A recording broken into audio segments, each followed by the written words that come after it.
Namaskar. Let's talk about why a teacher should have liability insurance. After all, yoga's safe. And if you compare yoga to walking, then you stop and think, especially if you just look up the stats on the internet and see how many accidents there were in your country with people who were out there walking, pedestrians. They're usually getting hit by cars, and the drivers are usually texting or not paying attention somehow or another, and there's fatalities. So far, I have not heard of too much of that happening in yoga. There was one time I remember in the news where someone drove through the parking lot into the yoga studio with their car. So there, and I don't remember if there were any students in there or not, but I would say that's a rare chance. I mean, there's also a chance you could sit in your living room, watch TV, and have a plane fly through.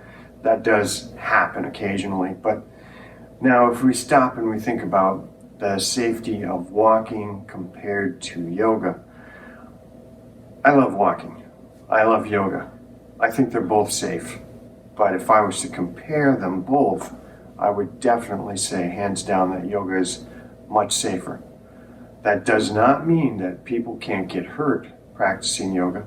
All they have to do is do something wrong. You have a medical condition and you just ignore it, and what happens is you maybe don't tell the teacher what's going on, and then what happens, the instructor's kind of blindsided. They didn't know you had glaucoma, for example.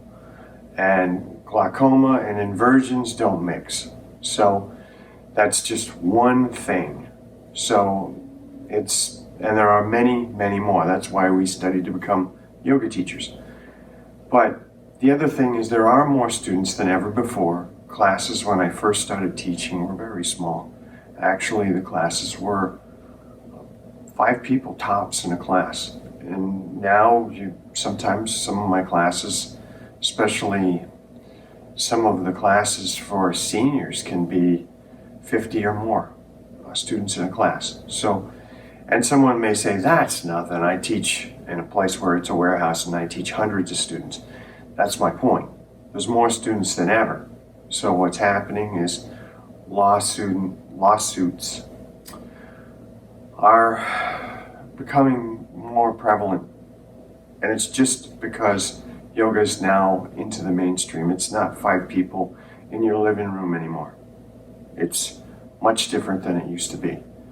And my point is, with lawsuits flying in internationally, we'd have to say we want to be protected. So if you have anything worth protecting, you definitely should have liability insurance. And if you don't have anything worth protecting, I'd still have liability insurance. So it's your choice, but I would go with get liability insurance.